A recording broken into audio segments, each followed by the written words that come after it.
Hello BookTube, this is another 2 If by Sea video. This one's a Patrick O'Brian novel, the 5th one, Desolation Island. Here's the end papers. These Folio Society editions I really like. I also like the Norton editions, and the Norton paperback editions are really nice. So you have some period illustrations here. Let me get you something so you get an idea. So this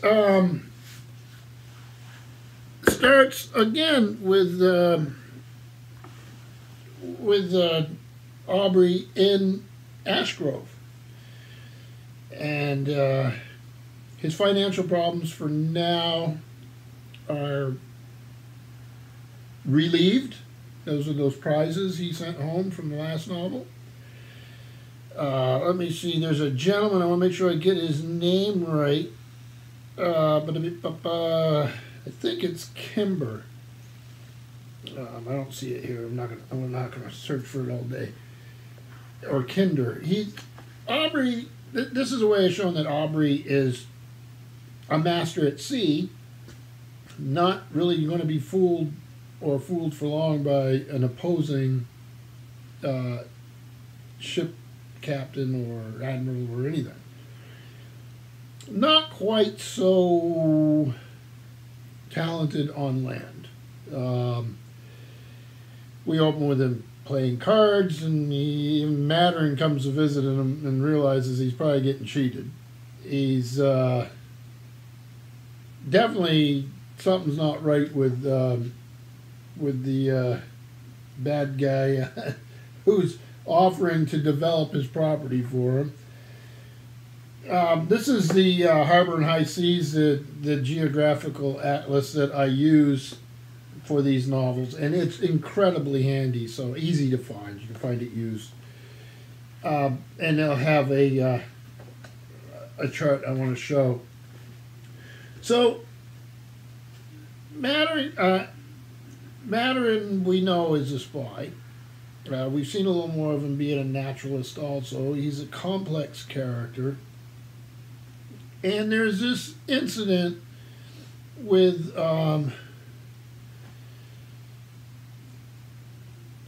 Louisa Wogan. She's an American spy. This is just prior to the War of 1812.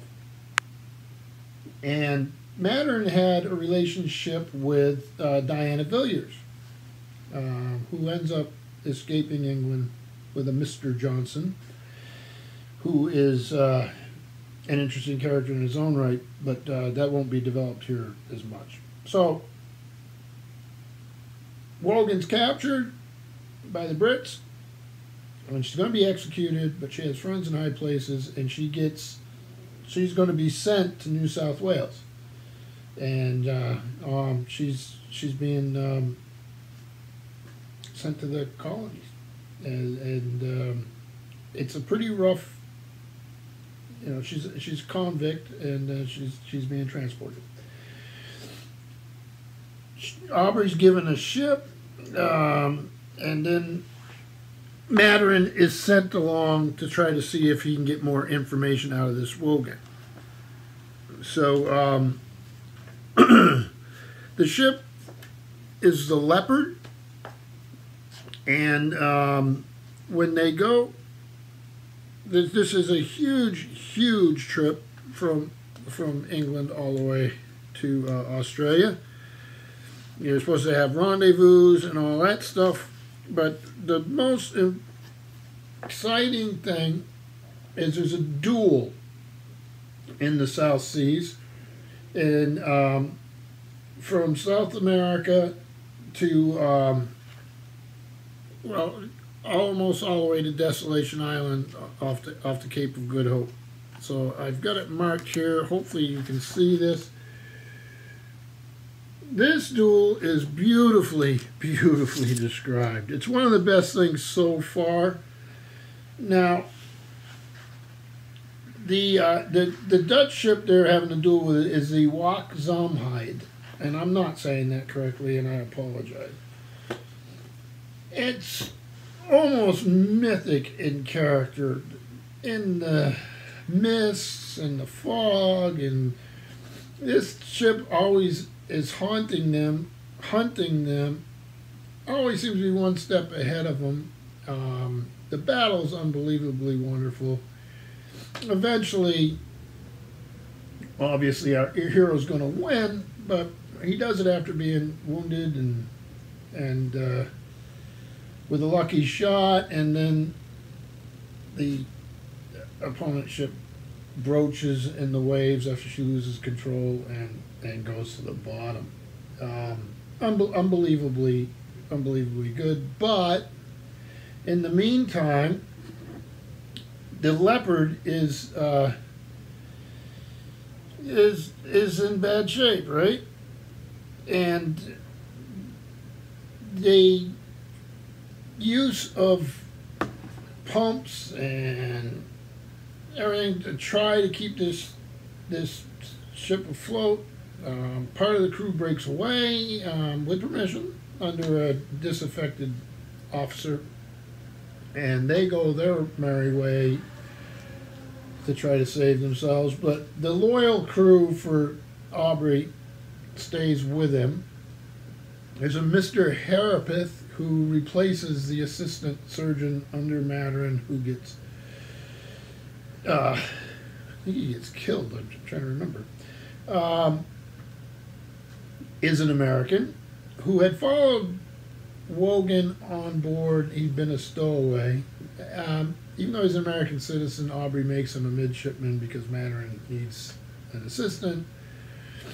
Harapith is an interesting character. He's into literature and all sorts of stuff. He's madly in love with this Wogan, and by the time the ship gets into Desolation Island, he's sort of a pawn for Maturin in a way. Maturin plants stuff so that this guy can see it to report to Wogan. They don't have a forge. They'd dropped it overboard to lighten the ship, and they need to do something with the rudder.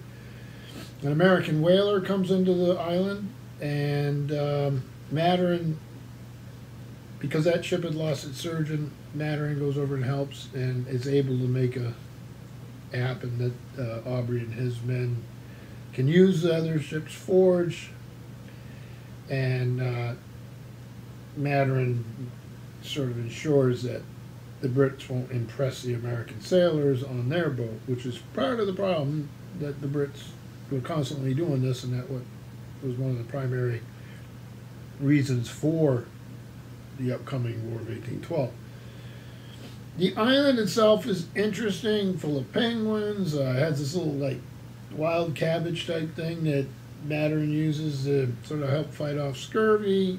You have excursions constantly with Harapith and Maturin on this island, and you see the natural history side of the interests of Maturin. So basically, the ship is saved. The Americans sail off, but they do so with Harapith and Wogan, who Maturin lets escape, and lets escape with this information he's planted to cause problems for the French. And it's wonderfully done. One of the, like I said, the battle scene, the long, drawn-out battle scene with the Dutch ship is fantastic. The descriptions of the machinations of Maturin as a natural history person are balanced by, when the prisoners are on him, Aubrey's furious that he has to transport prisoners in the first place. He doesn't see it as a dignified thing to do. But they get what's called gold fever, and it kills a bunch of the convicts. It kills a ton of the crew, I think over 100 of them. It shows Maturin as a surgeon and a medical person and the limitations of the time, but his knowledge and the challenges.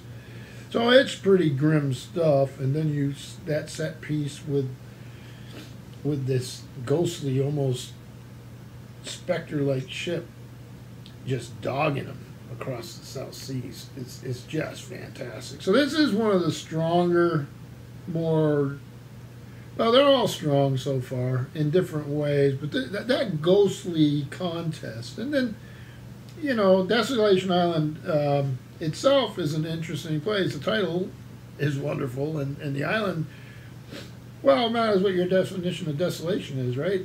Matter, and finds all sorts of life and wonders there. So, in the past, Captain Cook and his crew had landed there, and I think they're the ones who named the island.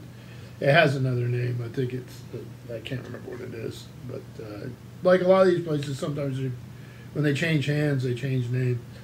But this is a strong one. I really enjoyed it. The sea chase and the battle of the medical battle on board, as well as all the machinations of Matter himself behind the scenes are interesting.